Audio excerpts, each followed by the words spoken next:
Hello guys, welcome to Hidden Timelines. Tonight we step into a city that knows how to turn breath into theatre. Rome 1502, its bells tolling like iron hearts, its cobbles slick with incense, and rumour waits for a wedding that is not merely a union, but a signal flare to every balcony and embassy in Italy.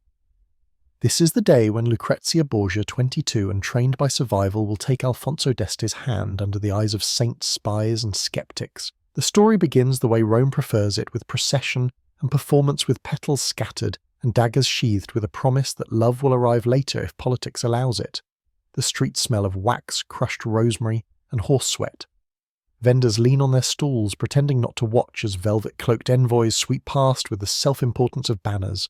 From the basilicas, the bells fold over one another in waves sounding like certainty, even as the city vibrates with questions. Children elbow for a view. Grandmothers cross themselves, a gaggle of clerks, ink on their fingers, argue over dowries and troop counts as if counting beans could steady a continent. Everyone seems to know that the wedding is less about vows than vectors where power will move next, and who will pay the toll when it does.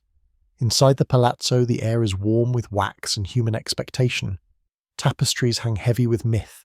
Frescoed saints lean from the walls in fixed astonishment, as if they too have heard the gossip and are waiting to see whether grace or calculation wins.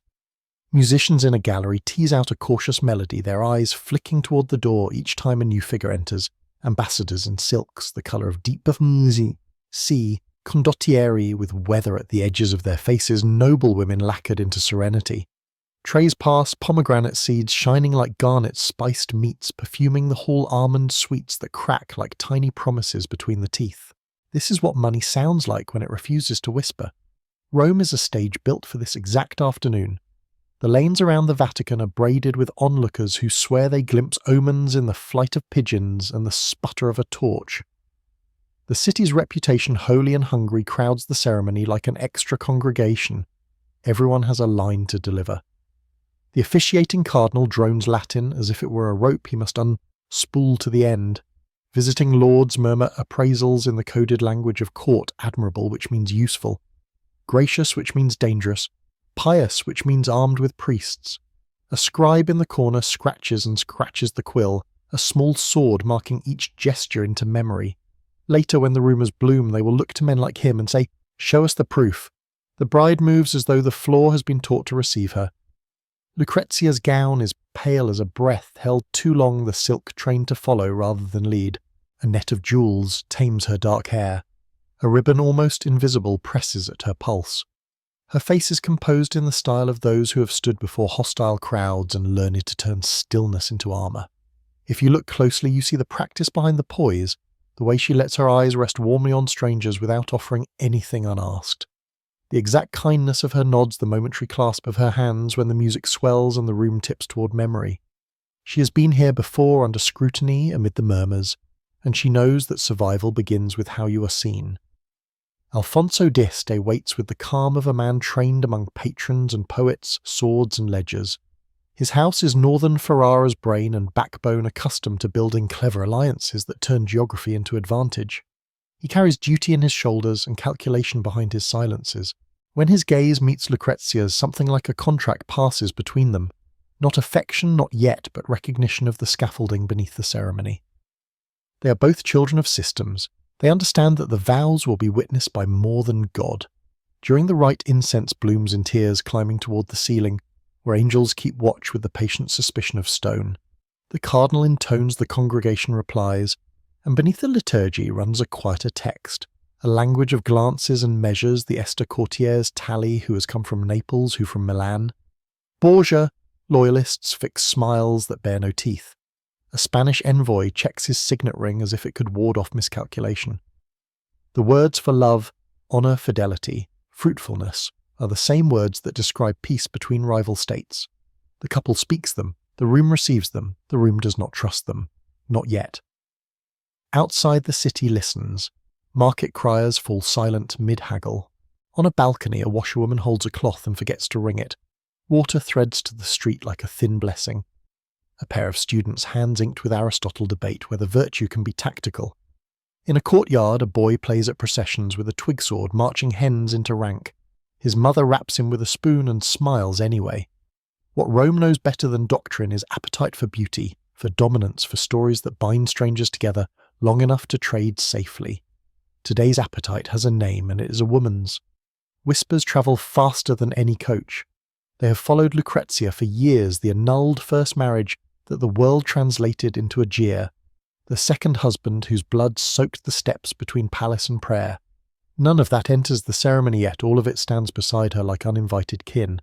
It is precisely because of this shadow that the day is choreographed down to breath. To calm Ferrara's doubt and Rome's thrill, the marriage must be beyond contest. That is why the candelabra burn 24 flames when 12 would illuminate. That is why a notary's hand hovers ready to certify even the weather. That is why in hallways where frescoes peel like old rumours, servants pass with their eyes averted, bearing linens and pictures that slip from the category of household into the category of history. The feast that follows performs reassurance.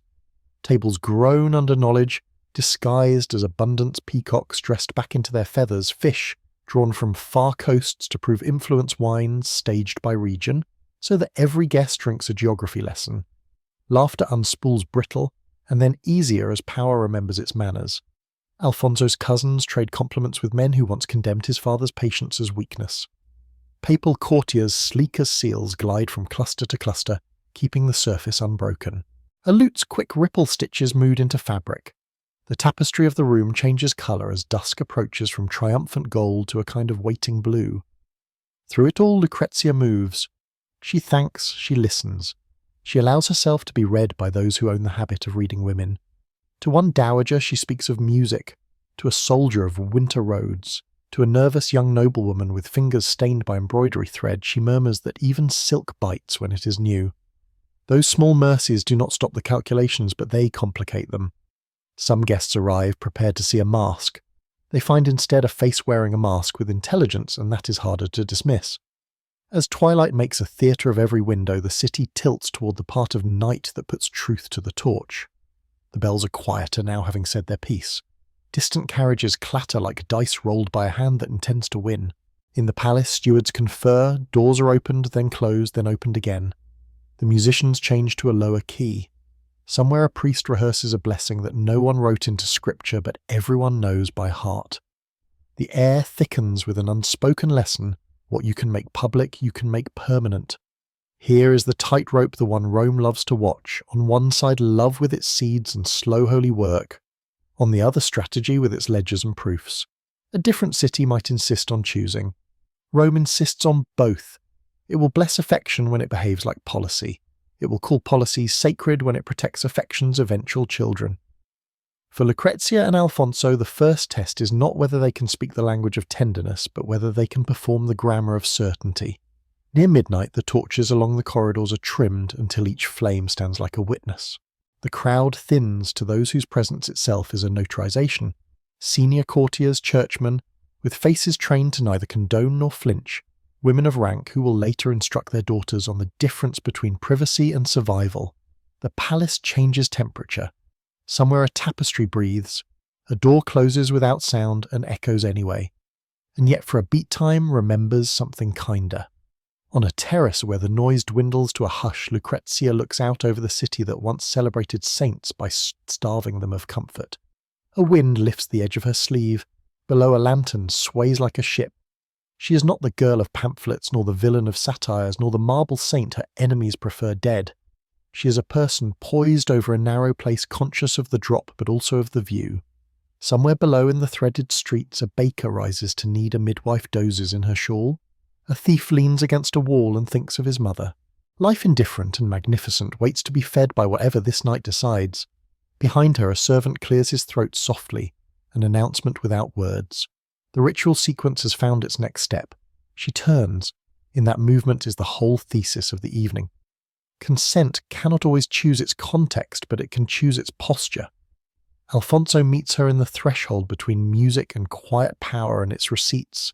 For an instant the pageant recedes and two human beings regard one another with something like candour. Then the instant is over and the city pulls the curtain. Rome, patient and exacting, approves. It prefers its stories cleanly divided into acts. Today's first act closes on light and applause. The second begins in a quieter register where the audience leans forward, breath shortened, for the proof that alliances demand. In the tension between those acts, between the garland and the ledger, resides the engine of our tale. This is not a romance being interrupted by politics. This is politics dressing itself as romance and expecting to be believed. If you're listening from a kitchen, a bus a night shift, you know this mechanism already. We live among rituals that certify feeling, among documents that pretend to guarantee futures. What happens next will ask a question that never goes out of date when the private is requisitioned by the public. What part of a life can still belong to the person who lives it? Rome answers with bells. We answer by watching. The door ahead swings inward, into a chamber prepared to turn breath into evidence. And the city, our city for the length of this story, holds itself very, very still. Before we continue, leave a like and subscribe, only if it truly feels natural. And now softly tell me, where are you listening from? Within the palazzo, the wedding ceremony swelled into something larger than ritual. It was theatre, and every detail had been staged with ruthless precision. The marble floors gleamed like mirrors, polished until torchlight and human ambition reflected side by side. Tapestries depicting mythic triumphs cascaded from the walls, while frescoes of saints and martyrs watched in frozen judgment, their painted eyes seeming to follow the living actors below. Even the air seemed scripted, thick with incense and spiced wine, perfumed to mask the sweat of so many bodies pressed together in expectation. At the raised gallery, musicians plucked their strings and pressed lips to wooden pipes. The music was not chosen for romance, but for grandeur-measured chords that announced lineage and consequence rather than affection. Every note was a reminder this was no private exchange of vows, but a performance intended to ripple across the Italian peninsula. Every chord was a declaration that Rome, and by extension the papal throne, still held the authority to command attention. The guests themselves played their roles with care. Ambassadors in silks the colour of blood and emerald lingered in clusters, murmuring in half-suppressed voices. Each carried the weight of their city's state on their shoulders. Venetian envoys compared this spectacle to the maritime triumphs of their own Doge Milanese agents, whispered calculations of dowries and troop movements, while Spanish courtiers watched with cool detachment, measuring how far the Pope's daughter might extend Iberian influence. Each conversation was a chessboard in miniature pieces, moving invisibly, even as goblets of ruby-coloured wine were raised in polite toasts. Food arrived like punctuation marks in this performance. Silver trays bore roasted quail glistening with honey. Salted fish arranged in patterns meant to recall constellations, and whole peacocks were dressed in their own iridescent feathers, so that the table itself seemed to breathe. Sweetmeats shone like jewels, pomegranates burst with crimson seeds, each one a promise of fertility whispered louder than any prayer. Servants silent as shadows moved among the crowd, replenishing cups before they were empty, their presence reminding everyone that luxury was itself a form of argument. To display such abundance was to declare we have not only wealth, but the power to make wealth look effortless. And yet beneath the polished surface unease flickered. Courtiers watched Lucrezia with eyes sharpened by suspicion, searching for weakness. Some murmured admiration for her poise, while others whispered that her past marriages, one annulled in humiliation, the other ended in blood hung over the ceremony like smoke. If Alfonso de Este had doubts, he did not show them. His composure was as deliberate as the architecture of Ferrara itself. Still a few nobles exchanged knowing glances, as if the very walls remembered her scandals and carried them into the feast. This duality, the glittering opulence and the whispered doubt, was the true heart of the wedding theatre. Rome had always thrived on spectacle, but spectacle was not frivolous, it was survival. In a land of shifting alliances and sudden betrayals, appearances had the weight of armies. The ceremony was less about joining two people than about convincing every guest, every onlooker, and every rival across Italy that the Borgias and the Estes were now bound by a tie that could not be broken. Love was incidental. What mattered was legitimacy, inheritance, and power, each bite of meat and each musical phrase carrying the weight of an unspoken treaty. For Lucrezia herself, each step through this hall was a performance rehearsed in silence. She knew that every smile would be dissected, every pause interpreted as either serenity or fear. Her dignity became her armour, her calm gaze a weapon sharper than any sword. She was not merely being married, she was being measured. Her worth weighed by those who would either welcome her into Ferrara or condemn her as a liability. The palace with its candles and frescoes became less a sanctuary then a stage where applause was withheld until proof could be shown. As the feast lengthened into the night, laughter began to pierce the tension, though even that laughter sounded like strategy disguised as merriment. Men clinked goblets too loudly as though drowning out the questions in their own minds. Women smiled with gracious precision, their faces masks of courtesy, concealing calculation. Rome itself seemed to lean forward, listening for what would come after the whispered climaxes of the evening, the moment when intimacy would be demanded not as love's gift but as politics' receipt. For now, however, the theatre held. The music continued, the torches flared, and every guest played their part. The wedding was celebrated as if it were a coronation, a union not of hearts but of dynasties. It was a spectacle meant to dazzle, but beneath the glittering surface everyone understood the truth. This was less a marriage than a contract written in silk jewels and expectation. And like all contracts in Renaissance Italy, its value would be tested not in the vow spoken at the altar, but in what happened behind closed doors once the candles burned lower. At 22, Lucrezia Borgia stood as both ornament and the weapon of her family's ambition. To the courtiers who craned their necks for a glimpse, she appeared as a vision of serenity, pale silk gown gliding across marble, her hair bound in jewels that caught and fractured the light. Yet those who knew the truth understood this was not serenity at all, but armour, polished, deliberate, and heavy to bear. She had been raised in a household where smiles were sharpened like daggers, where survival depended less on innocence than on the ability to mask fear, until it became indistinguishable from grace.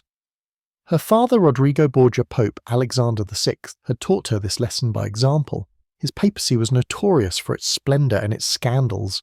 Simony whispered as easily as prayers, mistresses housed in gilded chambers, banquets flowing with wine, while Rome's poor starved outside the walls. To his enemies, Alexander embodied corruption. To his allies, he was the master of turning sin into strategy. And to his daughter, he was both protector and jailer, the architect of her marriages and the author of her humiliations. Every alliance he built through her was a brick in the fortress of Borgia power, and every alliance dissolved left cracks that she herself had to cover, with her reputation, her body, her composure. Already the ledger of her past bore scars. The annulment of her first marriage to Giovanni Sforza had been engineered with ruthless efficiency. Declared impotent by papal decree, Giovanni became a public spectacle, while Lucrezia, barely a teenager then, was forced to bear the weight of ridicule that never truly faded.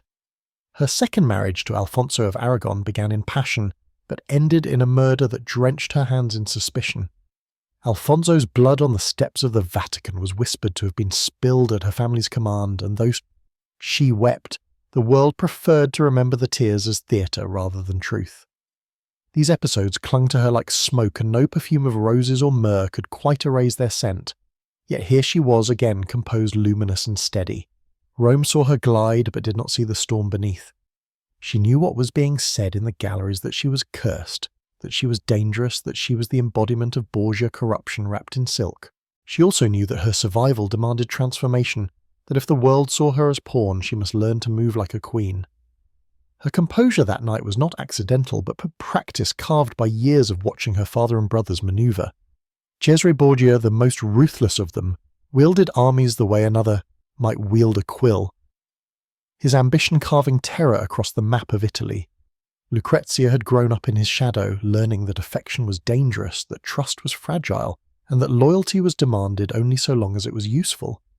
In such a family, she learned to read silence as carefully as speech, to cultivate charm as a shield, and to treat each gesture as a calculated move on an invisible chessboard. But beneath the mask of composure, the storm was real. She longed for a life in which her value was not measured in treaties or dowries. She wanted affection that was not scripted, trust that was not provisional children born of love rather than necessity. Those desires flickered like a candle hidden in the folds of a cloak, fragile, almost invisible, yet refusing to go out. She carried them with her into every hall, every chamber, and tonight into a marriage that promised stability but demanded submission. What the guests could not see was the tension between those two selves, the dutiful daughter of the Pope performing with flawless precision, and the young woman who still felt the scars of scandal etched into her soul. This wedding, more than any before, was her chance not only to secure her family's future but to redeem her own. Alfonso d'Este represented not just an alliance, but a possibility. The cultured court of Ferrara, less brutal than Rome, where poets and painters spoke more loudly than assassins. Perhaps there she could step out from under the shadow of her father's throne, not entirely free, but at least able to shape her role rather than merely endure it. Still, the burden of scandal weighed heavily. Every time a guest's eyes lingered too long, every time a whisper broke into laughter behind a fan, she felt the echo of those earlier humiliations. It was not only her family's name on trial, but her own flesh. The world had reduced her to rumour and allegory, incestuous, temptress as poison a pawn, but tonight she resolved to be something more enduring. If history insisted on using her, she would ensure that it remembered her not as victim, but as survivor. And so as she stood beneath the vaulted ceilings, her gown whispering against the polished floor, Lucrezia Borgia carried within her both the scars of scandal and the seed of reinvention. She was her father's daughter, shaped by his ambition, yet she was also her own woman, quietly, dangerously aware of her power to endure. For all the theatre of Rome, for all the gold and smoke and whispers, the truest drama of the evening was not written in the marriage contract. It was written in the silent resolve of the bride who knew that her role as pawn could, with patience and cunning, one day make her the most powerful piece on the board. If Lucrezia carried into the hall the weight of scandal, Alfonso d'Este brought with him the gravity of lineage. He was heir to Ferrara, a duchy that, though small compared to Rome or Venice, stood as one of the most sophisticated courts in all of Italy. Its walls had witnessed poets and philosophers, soldiers and architects. Its rulers had cultivated a reputation not for reckless conquest, but for a careful blend of resilience, culture, and shrewd politics. Alfonso himself, tall and broad-shouldered, embodied this paradox, a man of solemn discipline raised in an environment where art and intrigue were as essential as steel. The Este family was no minor branch on the tree of Italian power. For generations they had balanced on the knife edge between survival and prominence, their court at Ferrara serving as both sanctuary and stage. The duchy's lands were fertile, its location strategic, and its reputation for refinement unmatched. Ariosto and Tasso would later pen verses under Este patronage. Painters and musicians found shelter there, weaving Ferrara into the fabric of Renaissance culture.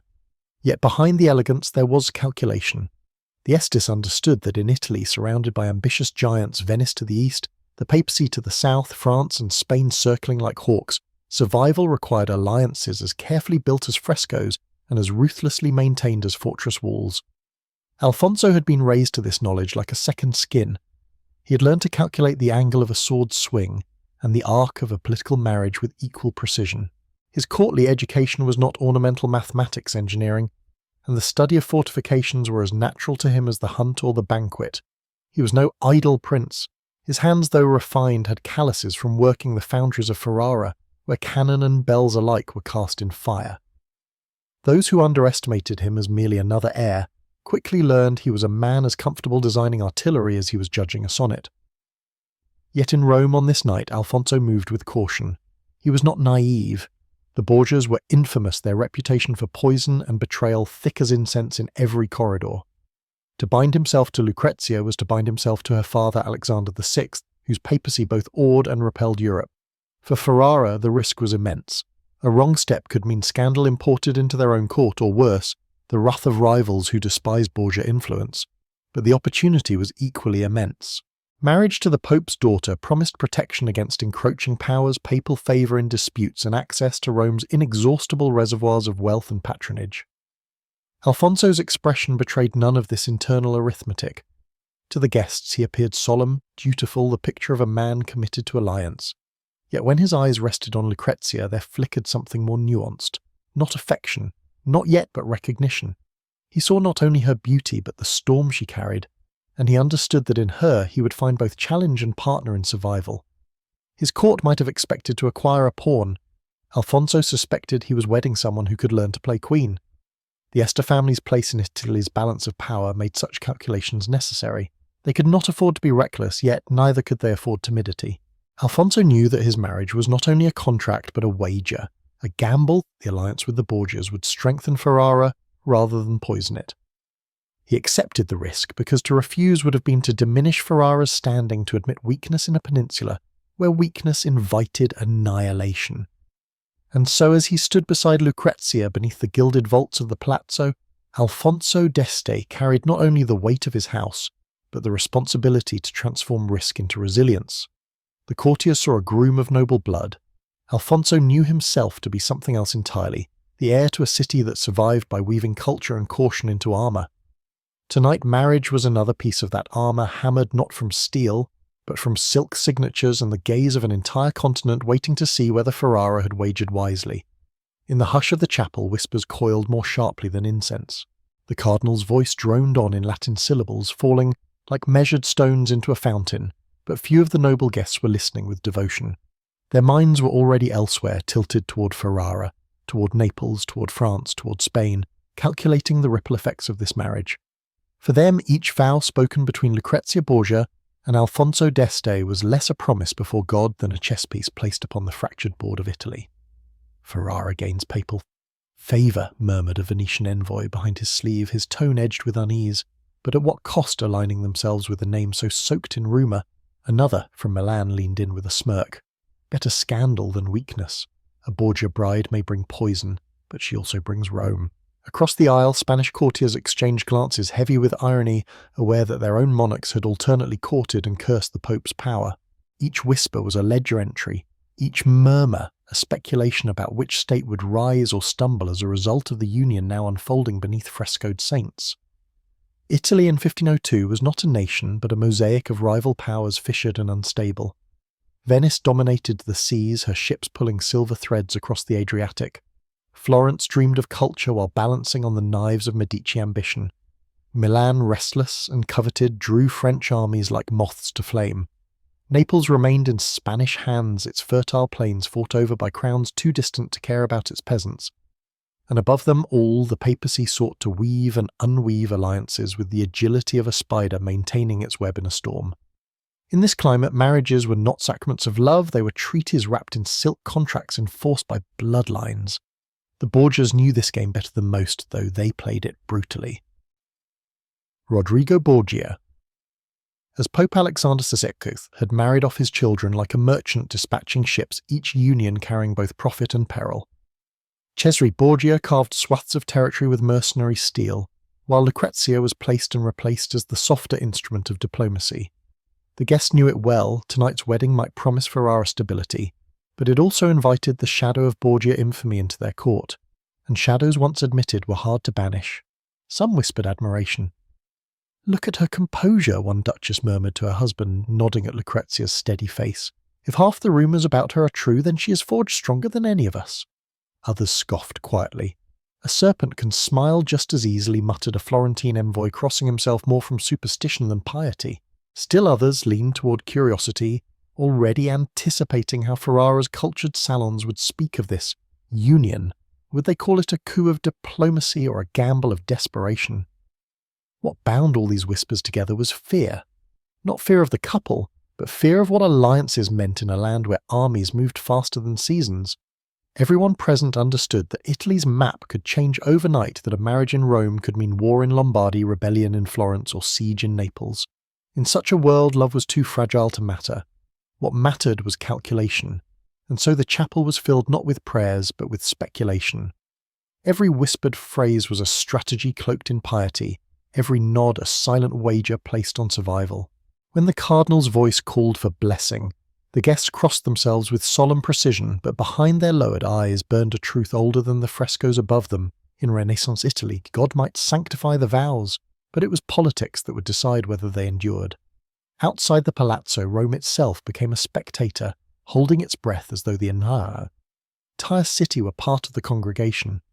Bells tolled from basilicas and parish churches, their bronze throats shaking the air with solemn insistence. The echoes overlapped across the hills, clattering down alleyways and over tiled rooftops, until even the beggars at the Tiber's edge knew that something momentous was happening. Each peal was not only a signal of marriage, but a proclamation the Pope's daughter was being bound to Ferrara, and every soul within the city walls was meant to hear it. Marketplaces that usually roared with haggling fell strangely subdued. Merchants paused mid-bargain, heads tilted toward the sound of the bells. Butchers left cleavers resting in carcasses. Bakers dusted their hands and stepped into the street. Even thieves, opportunists by nature, leaned from shadows to watch the passing procession. Rome understood that this was no ordinary wedding. It was theatre, and the common folk were as much an audience as the lords inside the chapel. To witness was to participate in the machinery of power, even if only as one more pair of eyes swelling the chorus of rumour. The procession wound through the streets like a living tapestry, riders cloaked in velvet banners snapping in the evening air, torches sputtering against the dimming sky. Crowds surged at the corners, children pushed to shoulders for a better view, while women craned their necks from windowsills draped with cloth of gold. From balconies, wealthy matrons scattered petals, though their faces betrayed calculation as much as joy flowers offered, less in celebration than in acknowledgement of the political storm this marriage represented. Every alley poured forth witnesses, and every witness carried away their own version of what they saw. The spectacle was deliberate. The Borgias understood that power was never fully secure unless it could be seen. The grandeur inside the palazzo meant little without the echo outside, without the crowd's whispers magnifying the significance. So the pageantry spilled into the city like dye into water seeping into every quarter. A team of white horses' harnesses glittering with polished silver drew carriages laden with papal envoys. Drummers marched ahead, their steady rhythm a heartbeat for the ceremony, reminding all that this was not intimacy but proclamation. Rome itself was being compelled to nod in acknowledgement. For the common people, the wedding was not about treaties or dynasties, but about spectacle. They saw Lucrezia's pale hand lifted from the carriage, the faint shimmer of jewels at her wrist, and they gasped. They cheered at Alfonso's solemn figure, not because they cared for Ferrara's cannons or foundries, but because his posture embodied the weight of destiny. For an instant, the cobbler and the fishwife felt they too were brushed by the velvet train of history. Such pageantry was designed to pull them in, to make them participants in the illusion that this marriage belonged not only to dukes and cardinals, but to Rome itself. And yet beneath the cheers, suspicion remained. Some muttered that no blessing could cleanse Borgia blood, that the Pope's daughter brought poison rather than promise. Others countered with awe, reminding skeptics that scandal itself was a form of power. If Rome could survive its own contradictions, so could Lucrezia. In the taverns, debate sparked over mugs of rough wine. Was this wedding the dawn of Ferrara's rise, or the beginning of its ruin? As twilight deepened, torches flared against the stone facades, casting gold across frescoes and crumbling ruins alike. The city's very architecture seemed to lean in listening. Ancient columns, once witnesses to triumphal parades of Caesars, now bore silent witness to a different kind of procession, one where conquest was measured not by armies, but by unions, sanctified in silk. Rome had always been a city of performances, and tonight it played its role flawlessly, an audience vast enough to make private lives into public destiny. The bells rang on, the crowd held its breath, and within that collective silence the truth shimmered. The marriage was no longer just a bond between two people, nor even between two families. It was an event absorbed into the bloodstream of the city itself, a performance staged as much for the masses in the streets as for the nobles at the altar. In Rome, nothing was real until everyone had seen it, whispered it, believed it. Tonight, the city believed. The grandeur of the ceremony could not erase the ghosts that walked silently beside Lucrezia. Every jewelled step she took toward her new life was shadowed by the memories of two previous marriages, each one a wound, each one a scandal, inscribed into the ledger of her reputation. To the courtiers who watched her glide through the palazzo, her beauty seemed almost ethereal, her composure unshakable. But beneath that pale silk lay scars that no fabric could conceal. Her first marriage to Giovanni Sforza had been arranged when she was still little more than a girl. The Sforzas were lords of Pesaro, a family whose ties to the papacy once seemed useful. Yet usefulness in the Borgia world was a fleeting currency. When the alliance soured, Rodrigo Borgia moved with the same pitiless calculation he applied to every matter of state. The marriage was dissolved on the grounds of impotence, a claim that publicly humiliated Giovanni and quietly destroyed Lucrezia's own dignity. The annulment became a weapon. Pamphlets mocked the Pope's daughter. Whispers circulated of darker reasons for the break, and Giovanni himself raged that the charges were lies concocted to discard him. For Lucrezia, the episode left her reputation bruised, her name dragged through the mud of rumour before she had even reached maturity. The second marriage to Alfonso of Aragon began with a flicker of hope. Alfonso was young, handsome, and spirited with ties to the royal house of Naples. For a time their union carried a promise that seemed almost genuine. She bore him a child, and the bond between them was said to carry affection rare in such marriages. But the warmth did not survive the cold ambitions of her family. Cesare Borgia, pursuing his own political path, saw Alfonso as an obstacle. In 1500, Alfonso was attacked on the steps of St. Peter's Basilica. Though he survived at first, the sanctuary of the papal palace turned to a chamber of dread. Lucrezia is said to have nursed him herself, her hands stained with blood and desperation. Yet the effort was in vain. Assassins entered his room and strangled him, an act widely believed to have been ordered by Cesare with the tacit approval of their father. The murder left Lucrezia bereft. She was not merely a widow, she was a woman branded by suspicion. To the world she became complicit in her husband's death, whether she had wished it or not. Every tear she shed was read as performance, every gesture of mourning as theatre. Rome, ever hungry for scandal, turned her into a villainess in its collective imagination, a siren of poison, a woman who lured men to their deaths, a pawn who might also be a conspirator.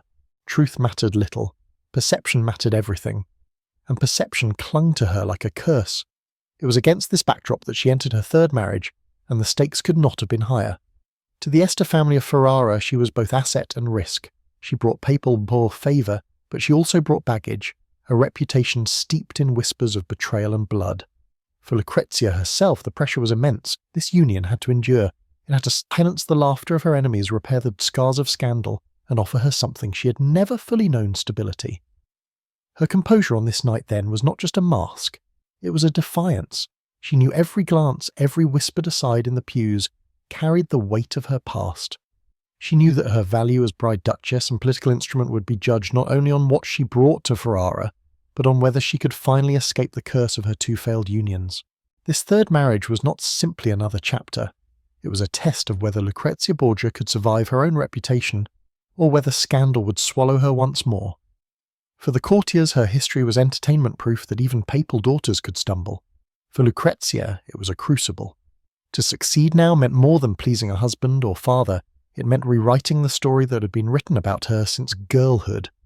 And in the candlelit hall of Rome, with eyes fixed upon her every breath, she carried that burden as carefully as the veil, trailing behind her, both fragile and impossibly heavy.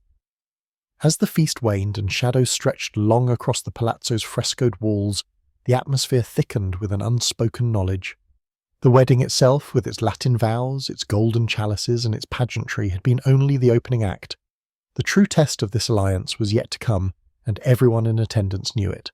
For in Renaissance Italy words were wind, only bodies could seal a contract. The consummation of the marriage, stripped of privacy and sanctity, had to be witnessed to be believed. It is a concept almost unthinkable today that two young people newlywed would be watched in their most intimate moment by a priest's physicians or senior courtiers. Yet for the Este family, and for many noble houses of Europe, such grotesque intrusions were a necessity. Fertility was not simply a blessing, but a form of currency. Without proof that the union was physically complete, rivals could challenge its legitimacy, annulments could be pursued, and dowries might be contested. The very future of dynasties depended on the ability to show not just the promise of heirs, but the indisputable possibility of them. The Borgias' reputation made this even more urgent. Lucrezia, shadowed by scandals of impotence and assassination, could not be trusted in rumour's court. Whispers already painted her as cursed, barren, or dangerous. For Alfonso's family, the risk of unverified marriage was too great.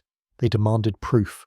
To them, the act itself was not about intimacy, but about politics, a performance in which the sheets were evidence, the bride's body a ledger, the witnesses the notaries of survival. Such customs had precedent across Europe. In medieval France, kings and queens were sometimes escorted to bed by entire entourages of courtiers, who would later testify that the act had taken place. In England, marriage contracts could be challenged if consummation was not explicitly proven. Even in local Italian courts, annulments were frequent weapons in the political arsenal.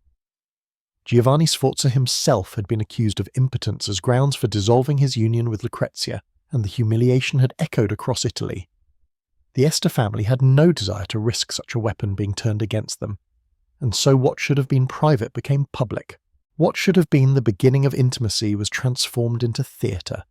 Guests whispered of it openly, half in scandalized tones, half with an air of grim acceptance. They knew that once the banquet laughter faded, the marriage bed would be scrutinized as closely as any treaty. Nobles speculated on who would serve as official witnesses. Clerics crossed themselves uneasily at the prospect of sanctifying such indecency with their presence. Some even wagered quietly on how swiftly the couple would provide heirs, as if human lives were nothing more than counters in their endless game. For Lucrezia, this looming ordeal was a cruel reminder that she was never simply a bride, she was a daughter of the Pope, and her body carried the weight of her family's legitimacy. For Alfonso, it was a lesson in the price of power, that even his relatable, usually a private matter of manhood, must be displayed and proven like a weapon, shown to potential enemies.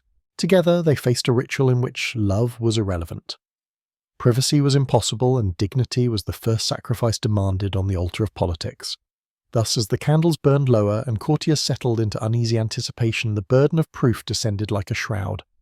The vows had bound them before God, but in the eyes of men those words meant nothing, until the sheets told the same story, and in a world where rumour could unmake dynasties, nothing less than a spectacle would suffice. The feast stretched across the hall like a tapestry of excess, each thread shimmering with wealth and expectation. Long tables sagged under the weight of abundance roasted peacocks, refeathered with their own jewelled plumage, gilt platters bearing pheasants stuffed with cinnamon and cloves, bowls of figs swollen with honey, wheels of cheese carved into the likeness of lions, and wines poured from crystal flagons that caught the candlelight like pools of liquid rubies. The air was heavy with the mingled scents of roasting meats, spiced sauces, and the wax of 100 candles melting in gilded candelabras. Musicians filled the vaulted gallery above with harmonies meant to soothe, but beneath their careful melodies was a trembling dissonance. The lutes and viols sang of joy, yet the faces below betrayed a different mood. Laughter bubbled here and there, too sharp and too quick, more performance than pleasure. Glasses clinked, but the sound had the brittle edge of strategy rather than celebration. It was a banquet for allies and rivals alike, and each guest understood that every toast was a maneuver, every glance a test. In hushed corners, nobles debated the meaning of what had just occurred in the chapel. A Milanese envoy whispered to a Florentine merchant about whether Ferrara had shackled itself to a curse or secured its ascendancy. Venetian courtiers leaned over the plates of candied oranges, speculating on whether the Pope's favour would shift trade routes in their direction. Across the table, a Spanish dignitary muttered that alliances sealed with Borgia blood had a way of ending in tragedy. The words were swallowed quickly in gulps of wine, but the unease remained humming beneath the music like a low and steady drumbeat. Through it all, Lucrezia moved with poise that belied the storm beneath her ribs. She glided between groups with the grace of someone who knew she was the true centerpiece of the evening. Courtiers rose slightly as she passed, their eyes devouring every gesture. When she smiled, they debated whether it was genuine or calculated. When she lingered in conversation, they speculated on which side she sought to favour. She asked after a duchess's daughter complimented a Florentine's embroidery, inquired gently about an ailing Venetian uncle. Each word was a stitch sewn into the fabric of diplomacy, small mercies designed to soften the harsh outline of her family's reputation. Yet even as she charmed, she felt the weight of scrutiny pressing down.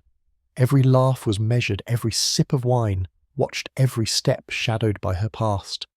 Behind her, whispers slithered like smoke reminders of her annulled first marriage, of Alfonso of Aragon's bloody fate, of her father's ruthless schemes. To many she was not simply a bride, but a cipher for scandal, a woman whose beauty was a mask over intrigue. Still she carried herself with a composure honed from years of surviving in a world where perception could kill more swiftly than poison. Alfonso, for his part, remained dignified, but distant, his face a mask of solemnity. He joined in conversation sparingly, his words clipped, careful not to betray the calculations flickering in his mind. His silence was interpreted in a dozen ways, as disdain, as shrewdness, as anxiety. Yet perhaps it was only caution, the silence of a man who knew that one misplaced word at a wedding table could echo across all of Italy. As the courses dwindled and the candles guttered lower, the chatter did not soften into comfort, but sharpened into speculation. The courtiers were not merely enjoying a banquet. They were bracing themselves for the next act. Everyone knew what came after. Tonight's lavish feast was only the prologue to the ordeal awaiting bride and groom. The performance of abundance would soon give way to a performance of proof, and as the final goblets were drained, the hall seemed to tighten, as though even the walls knew that the true spectacle was yet to begin. Lucrezia, graceful beneath the stairs, understood this truth better than anyone. The feast was not meant to nourish. It was meant to distract a guild over the humiliation that loomed like a storm cloud at the edge of the night. She smiled, and in that smile lay both defiance and resignation. For she knew the food would soon be cleared, the music silenced, and the guests, no matter how they laughed now, would turn into witnesses. When the last goblets were drained and the musicians lowered their bows, The air in the palazzo shifted. The laughter of the feast thinned into uneasy murmurs, and the servants who had carried trays of gilded abundance now moved with trays of a different sort. Linens folded to precision pitchers of water, candles set aside for a more sombre stage. The time had come to lead bride and groom not into privacy but into proof. The chamber prepared for the consummation lay at the heart of the palace, guarded by heavy wooden doors and walls draped with crimson velvet to disguise the cold of stone. Yet no velvet could disguise the nature of the ritual. A great bed stood against the wall, its frame carved with saints and angels, as if heaven itself were called upon to sanctify what would unfold. Its sheets were spotless linen, pale as accusation waiting to bear witness more faithfully than any priest. Candles burned in ordered ranks, their flame steady, their light merciless. Around the chamber, attendants moved with the stiffness of actors reciting lines in a play they despised. Some adjusted the coverlets, others placed bowls of scented water and cloths nearby, gestures of courtesy that only emphasized the grotesque purpose. Courtiers filed in quietly, their faces carefully neutral, though the tightness in their mouths betrayed the discomfort of what was to come. Among them stood clerics appointed as witnesses to ensure the union could never be doubted, their cassocks whispering against the floor as they took their places at the edges of the room. It was an old ritual rooted in law and fear rather than love. In an Italy where annulments could unravel dynasties, where rumours could topple alliances, the act of consummation was not trusted to the privacy of two souls. It had to be verified, certified, turned into evidence. The Este family, wary of Lucrezia's shadowed history, demanded no less. What might to others seem an intrusion was to them a bulwark against scandal. This was the politics of the marriage bed, where intimacy was reduced to contract, where the first night was less about tenderness than about inheritance. The silence in the chamber was surreal, thick as wax. The courtiers avoided one another's eyes, staring instead at the floor, at the embroidered tapestries, at the dancing candlelight. Some muttered prayers beneath their breath, others pressed lips together until they whitened. To be present was to participate in something simultaneously sacred and profane, an act meant for God and yet dissected by men. When Lucrezia entered, her silk gown whispered against the stone floor, the sound startling in the stillness. She walked slowly, each step deliberate, her face composed into serenity, though her eyes betrayed the weight of humiliation. Behind her came Alfonso, tall and grim, his jaw set as though he could grind the absurdity of the ritual into dust with silence alone. For a moment their eyes met a flicker of shared recognition, a silent acknowledgement that whatever they were about to endure, they would endure it together. The room, however, allowed no escape. Every presence, every candle, every linen was there to remind them that they were no longer people but symbols. Their union would not be believed until it was seen. And so the stage was set, the audience in place, the script written centuries earlier by fear and law. Love might enter later if it dared. For now what mattered was proof that this marriage was real, binding and fertile, proof that could silence rivals and outlast rumour, proof that would be demanded no matter the cost to dignity. The chamber, already heavy with silence, seemed to shrink as Lucrezia and Alfonso stood at its centre. The bed loomed before them, its linen sheets pale and merciless, the candles burning like watchful eyes. Around the walls, witnesses waited with the stillness of statues, courtiers, clerics and notaries, their faces carved into masks of neutrality. No one spoke, but the air was thick with unvoiced words, speculation, unease, and the cold hunger of politics. Lucrezia moved first. Her attendants, trained in discretion, loosened the jewelled net from her hair, letting dark strands spill over her shoulders. The silk of her gown slid like water, its whisper loud in the silence. For all her grace, her stillness was a form of defiance. She refused to let her hands tremble. She knew that every gesture, every breath would be remembered and retold. Her composure was not merely survival, it was performance, a refusal to let humiliation master her. Alfonso disrobed with less ceremony, his movements deliberate, almost mechanical. He carried the bearing of a soldier on campaign, a man fulfilling duty rather than indulging desire. He did not allow himself to meet the eyes of the witnesses, nor even to look too long at Lucrezia, as though doing so might fracture the thin wall of dignity they both struggled to hold. To him this was less a night of passion than a test of loyalty to family and state, and he approached it with the stoic resignation of one accustomed to orders he could not refuse. When they lay together, the silence deepened. The act itself, what in another world might have been private tenderness, became in this setting something stripped bare, reduced to evidence. The witnesses did not move, did not cough, did not turn their eyes away. They watched as though the fate of Italy could be discerned in the rhythm of a breath, the shift of a sheet. The sanctity of intimacy was erased, replaced by a grotesque theatre where the actors had no choice but to play their parts. For Lucrezia, each moment was a crucible. The linen beneath her felt less like fabric than parchment on which her body was being inscribed as proof. Yet she did not falter. Her stillness, her controlled composure became its own kind of strength. She had been called pawn, temptress, poisoner. Tonight she chose another role survivor. Even under the gaze of strangers, she claimed her dignity not in privacy, but in endurance. Alfonso too bore the strain. His jaw clenched, his breath measured. He completed the ritual with the detachment of a man performing a military drill. It was not cruelty but resignation, an understanding that his first duty as husband was not affection but verification. He too became a performer in the theatre of dynastic politics, his virility transformed into a political instrument, his body enlisted into the service of alliance. When the act was done, the silence did not break. No applause, no relief, only the soft scratch of a notary's quill recording what had been witnessed. Candles sputtered, wax fell in slow drops. The sheets once pristine now bore the proof demanded mute and indisputable. Lucrezia closed her eyes for a moment, not in shame but in weariness, as though the weight of Rome itself had been pressing upon her ribs and had finally relented. The witnesses filed out slowly, their faces unreadable, but their presence had already etched itself into memory. They would carry the story into the corridors of Ferrara, and beyond the marriage was consummated the alliance made flesh. Yet in their leaving lay the cruel truth: what should have been private had been taken consumed by the gaze of power. In that chamber intimacy had ceased to exist. What remained was performance, an act staged for survival. For Lucrezia and Alfonso, the first consummation was not the beginning of love, but the erasure of self replaced by the roles demanded of them, duchess and duke, pawns and players, witnesses of their own sacrifice.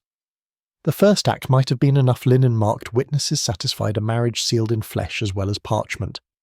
Yet in Ferrara's court, suspicion was a weed that grew even in fertile soil. The Este family, wary of scandal's shadow, demanded not one proof but three. 3 consummations, 3 acts to silence every whisper, to extinguish every rumour before it could be kindled. The number was not chosen at random. In the theology of the age, 3 echoed with sacred weight Father, Son and Holy Spirit. Birth, death and resurrection.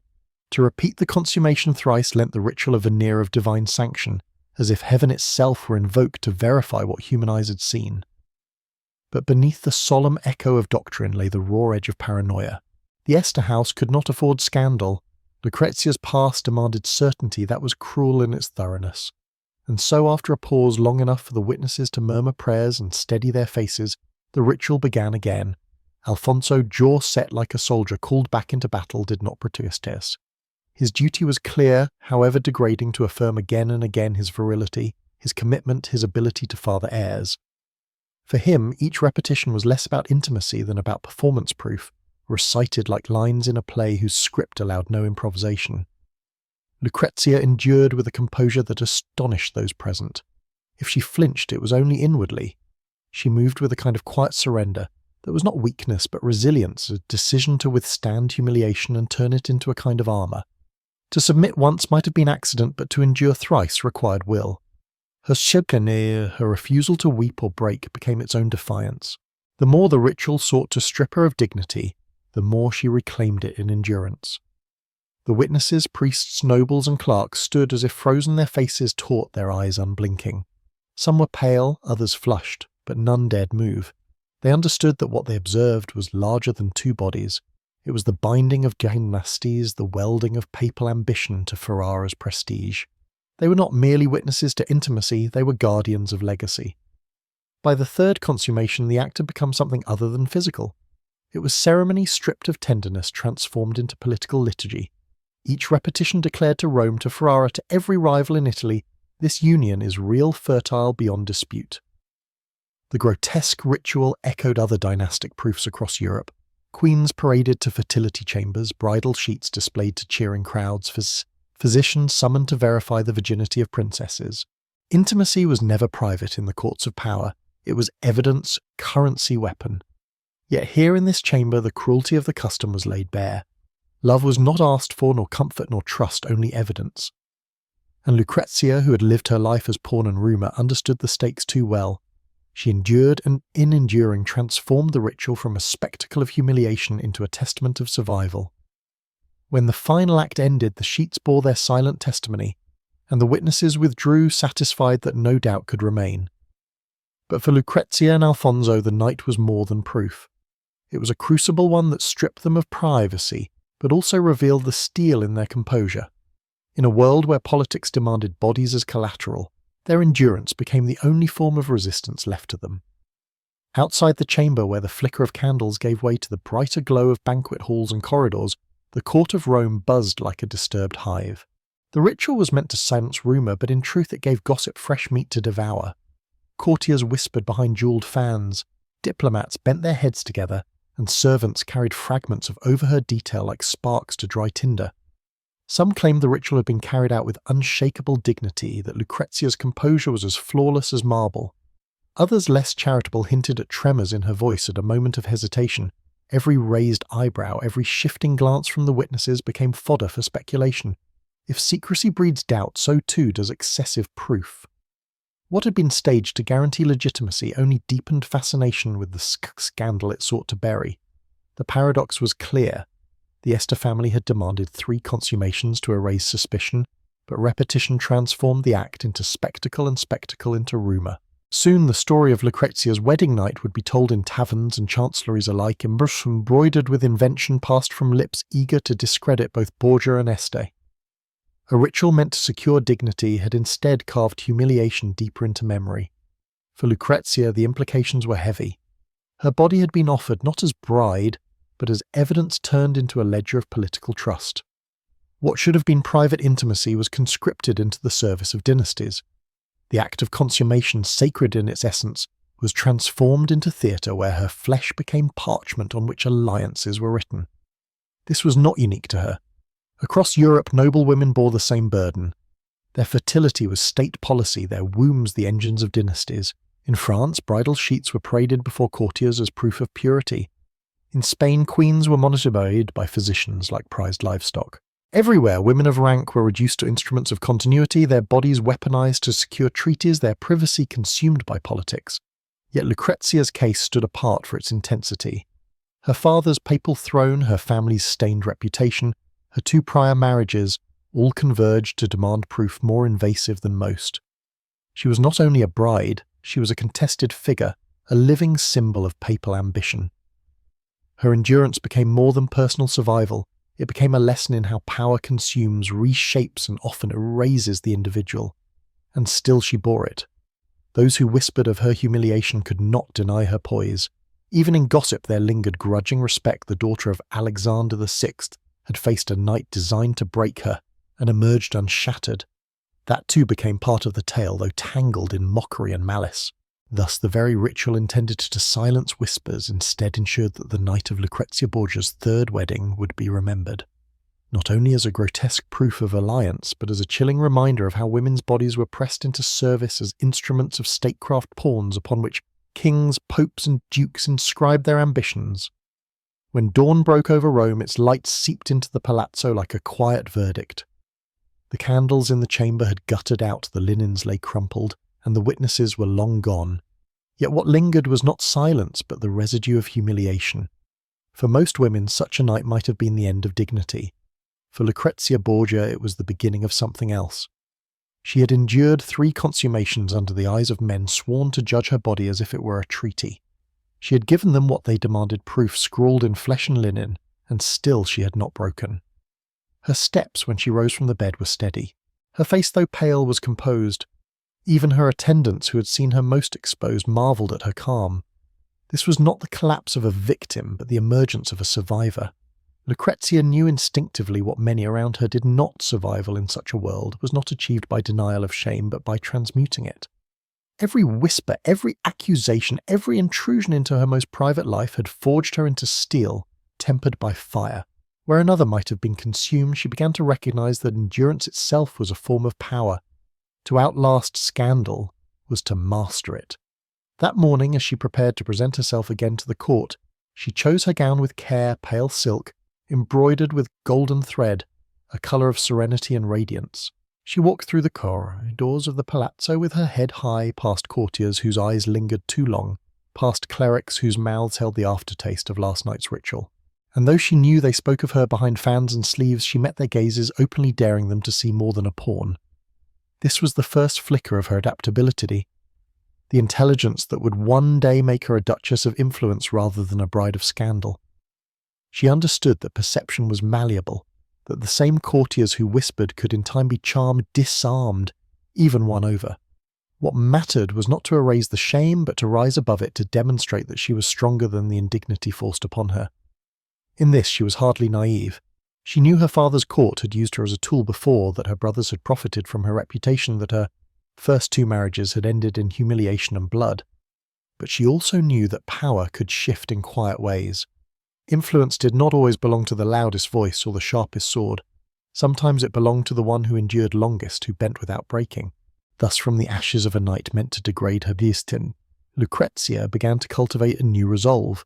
She would play the part demanded of her dutiful wife, fertile bride, but she would also begin subtly to shape her own role in Ferrara.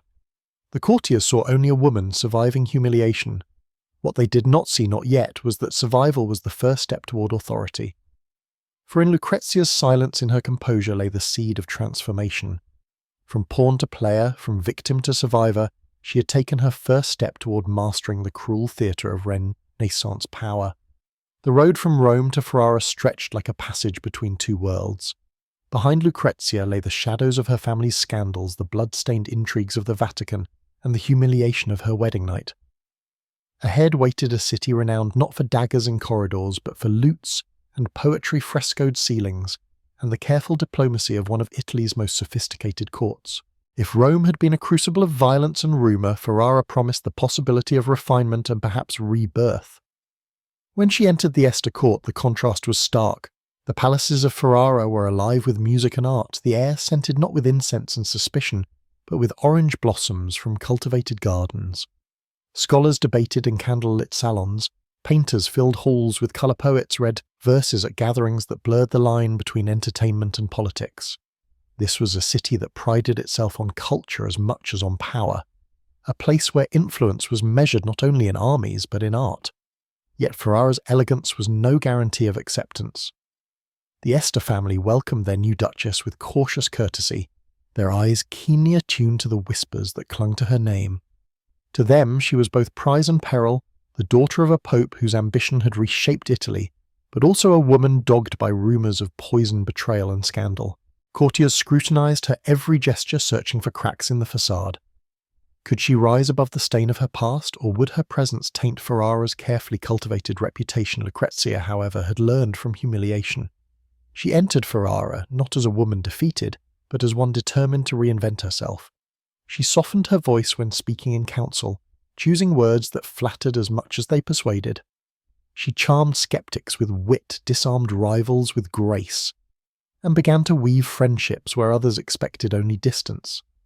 In salons she asked poets to recite and listened with such attentiveness that even cynics admitted her intelligence was genuine.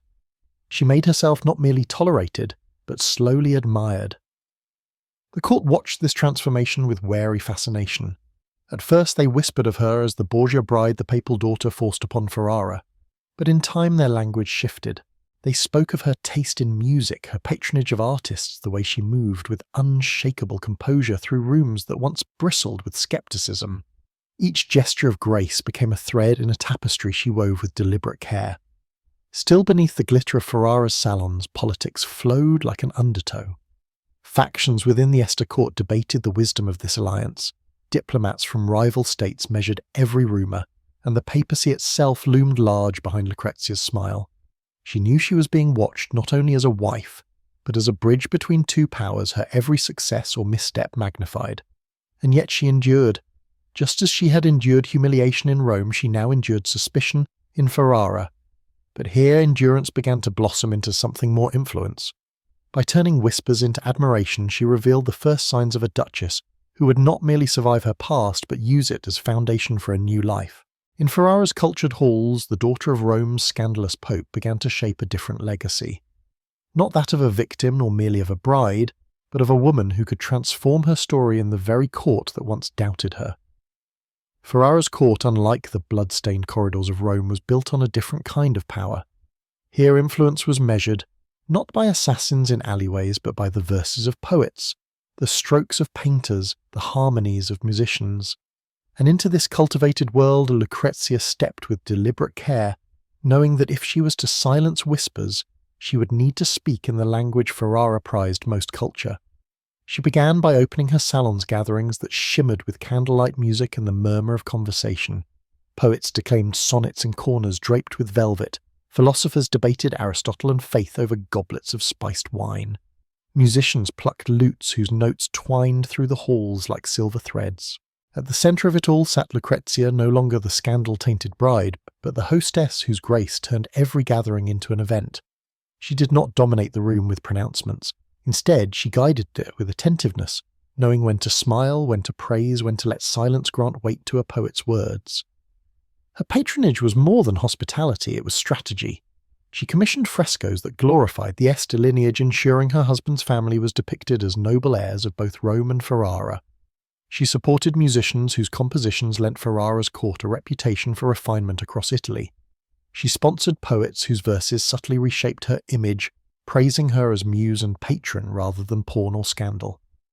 In aligning herself with the humanist ideals of the Renaissance, she began to recast herself in the public imagination not as a Borgia, but as a cultured duchess. For Ferrara, this brought prestige. The city already stood as a beacon of Renaissance humanism, but under Lucrezia's influence it shone even brighter. Ambassadors who once arrived sceptical of the Pope's daughter now returned home speaking of the Duchess's taste and generosity. Artists who might have sought patronage in Florence or Mantua chose instead to remain under her wing, binding their legacies to hers. There was a quiet genius in this approach. While politics in Italy's fractured states often demanded violence, Lucrezia wielded subtler weapons with charm and patronage. Every coin spent on a painter's canvas, every evening devoted to conversation, was an investment not only in beauty but in reputation. She was cleansing her image with frescoes and madrigals, with philosophy and poetry, until the scandals of Rome seemed distant echoes drowned out by Ferrara's music. It was in these salons under vaulted ceilings, heavy with art, that Lucrezia discovered her power did not have to lie in alliances arranged by others. Here she was architect of her own influence. And in transforming Ferrara into a stage of Renaissance brilliance, she was also transforming herself no longer merely the daughter of a pope but a duchess who could bend culture itself into a shield and a crown. Power in Ferrara was not shouted in public squares. It was whispered in council chambers, slipped into letters, and breathed into the ears of allies in private chambers. Lucrezia, once dismissed as her father's pawn, proved herself adept at mastering this quieter, subtler game. Her correspondence became a weapon of diplomacy. Letters written in her fine, deliberate hand travelled across Italy to Rome, Florence, Venice, and even into the Habsburg courts. They were not idle notes of courtesy, but instruments of negotiation laced with careful phrasing that blended humility with persuasion. She wrote to cardinals and kings as one who understood her place but also understood her power. To her father, Pope Alexander VI, she was the dutiful daughter reinforcing alliances. To foreign ambassadors, she was the gracious duchess softening Ferrara's image. To her husband Alfonso's rivals, she was the calm voice, urging compromise rather than war. These letters reveal a woman whose intelligence was sharper than gossip ever admitted. She grasped the delicate balance of Italy's fractured politics, where Milan, Florence, Venice, Naples, and the papacy eyed one another like wolves circling prey. Lucrezia's words were velvet gloves hiding iron truths gentle enough to soothe, firm enough to command respect. Through ink and parchment she became a diplomat in her own right, but her influence did not rest solely on letters. In Ferrara, as in every Renaissance court, the bedchamber was also a political arena. Motherhood was not simply personal fulfillment, it was dynastic insurance. Each pregnancy carried the weight of expectation, for heirs secured the alliance between Borgia and Este. When she bore her children boys who would inherit and daughters who could be married into new alliances, she did more than fulfill a role. She transformed vulnerability into power. For with each child her place in Ferrara became less precarious, her value to the dynasty indisputable. Unlike the humiliations of her earlier marriages in Ferrara, her motherhood was celebrated. Baptisms became grand ceremonies attended by diplomats, where the cries of infants echoed as loudly as the tolling of church bells. Every child swaddled in silk was a victory proof that the alliance was not only consummated, but fertile, enduring, blessed. Even skeptics at court, who once eyed her as a dangerous import from Rome, began to soften as they watched her embody the role of duchess and mother with grace. Yet Lucrezia was more than vessel for heirs. She learned to navigate power through gestures invisible to those who did not look closely. A word of advice murmured to Alfonso before council, an introduction made between rival courtiers at one of her salons, a carefully chosen patronage that tilted loyalty from one faction to another. She played the long game, weaving influence in threads so fine they could hardly be seen until the tapestry was complete. By the middle years of her marriage, Lucrezia had shed the image of a scandal-ridden bride. In Ferrara, she was no longer only the daughter of Alexander VI, but a duchess who wielded influence in letters and in bedchambers, in culture and in politics. She had discovered the truth that survival had taught her years earlier. When one cannot escape power's demands, one can bend them subtly until they serve one's own ends. And so beneath frescoed ceilings and among scholars' debates, Lucrezia Borgia learned to rule not openly, but effectively, her strength hidden in ink, in whispers, and in the quiet triumph of heirs who carried both Este and Borgia blood into the uncertain future. History remembers Lucrezia Borgia with shadows at her back, whispers of poison scandal and sin, but the truth of her legacy is far more complex. She entered Ferrara as a pawn carrying the weight of her father's ambition and her family's infamy, yet she left it as a duchess who had not only survived humiliation, but reshaped it into influence. Her life is a paradox, a tale of disgrace and dignity, of manipulation endured and power quietly seized. The grotesque theatre of her wedding night might have defined her forever. Instead, it became the crucible in which she discovered resilience. She endured not only the watchful eyes of witnesses, but also the endless murmurs of courts eager to see her fall, and rather than collapsing beneath them, she transmuted shame into strength. In Ferrara's salons, she was not the Pope's scandalous daughter, but a patroness of learning and art. In letters, she was not a pawn, but a diplomat. In motherhood, she was not merely a vessel, but the architect of dynastic continuity. Ferrara itself blossomed under her presence. The court already cultured became under her hand a beacon of Renaissance refinement. Poets, painters and musicians found in her not just a sponsor but a discerning ally. Humanist scholars drawn to her circle helped elevate Ferrara into a centre of thought rivaling Florence and Mantua. Where once her name had been associated with intrigue, it was now spoken with admiration for taste, intelligence and generosity.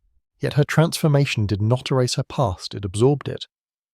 Lucrezia's story is not one of purity regained, but of survival redefined. She carried the scars of her first marriages, the humiliation of public consummation, the burden of being her father's daughter. But she refused to let these scars be the sum of her. Instead, she turned them into a shield, a reminder that resilience can grow even in the most hostile soil. The final lesson of Lucrezia Borgia's life is not simply that scandal can be endured, it is that reinvention is possible even when the world demands your shame. She showed that dignity can be reclaimed not by denying humiliation, but by transforming it, by rising above the gaze of those who wish to reduce you to spectacle and instead shaping your own narrative. In the end, she was no longer the pawn shuffled across the chessboard of papal politics. She was a Duchess of Ferrara, a woman who had endured the worst intrusions of power and yet carved a space of grace, influence and legacy. History may still debate her sins and virtues, but what cannot be denied is the strength of her reinvention. Lucrezia Borgia's story is a mirror held to power itself, ruthless, invasive and humiliating, yet also fragile in the face of endurance. And her life reminds us of a truth that reaches beyond Renaissance palaces, that survival is not weakness, and that from the ashes of public shame a new identity can rise resilient and enduring. In the story of Lucrezia Borgia, history gives us not only a portrait of a Renaissance duchess, but also a mirror for our own struggles with shame, endurance and reinvention. She entered Ferrara in 1502 as the daughter of a pope weighed down by scandal, her reputation so damaged that her wedding night became a public spectacle stripped of all dignity. Yet what followed was not her collapse but her transformation. From pawn to duchess, from whispered disgrace to admired patroness, Lucrezia's life offers us lessons that extend far beyond the gilded palaces of Renaissance Italy. The first lesson is that survival itself is power. Lucrezia endured humiliation that would have broken most witness consummations, political manipulation, the constant threat of scandal. But rather than being destroyed, she learned to carry the shame without letting it define her. In our own lives, we often face moments where others reduce us to a single failure, a rumour, or a mistake. Her story shows us that enduring those moments with composure can be a quiet act of resistance. Sometimes strength is not loud, it lies in simply refusing to collapse. The second lesson is the power of reinvention. Lucrezia entered Ferrara under suspicion, but she remade herself through culture, diplomacy, and motherhood. She hosted salons that turned her from subject of gossip into a celebrated patroness. She wrote letters that reshaped alliances. She bore children who solidified dynasties. She learned that even when the past cannot be erased, it can be reframed. For us, the lesson is clear. The ability to redefine ourselves, to take control of our narrative, is one of the greatest forms of freedom. Mistakes and humiliations do not have to be endpoints. They can be raw material for transformation. A third lesson lies in how she wielded influence. Lucrezia did not command armies or decree laws.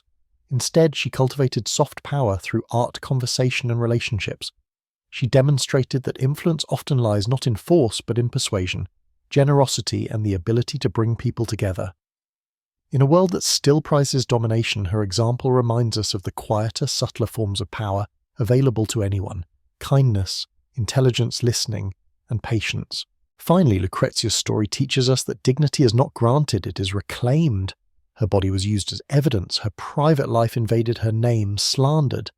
Yet she chose to live with grace, to turn the very stage built to humiliate her into a platform of strength. For us too, dignity cannot always be protected from others' judgments, but it can always be restored by how we carry ourselves, how we respond, and how we choose to write the next chapter of our lives. The legacy of Lucrezia Borgia is therefore not only historical, it is human. It is the reminder that shame can be survived, that reinvention is always possible, that power can be quiet, and that dignity belongs to those who refuse to let the world strip it away. Her life, filled with paradox, ultimately teaches us resilience, the art of rising again, not untouched, but unbroke. If you've enjoyed uncovering the hidden truths behind history's most scandalous and inspiring figures, don't let this journey end here. Subscribe to Hidden Timelines today and join a community of curious minds exploring the stories history tried to bury. Hit that button, ring the bell, and never miss the next tale of power, survival, and resilience that still echoes into our own lives. Your next secret from the past is only a click away.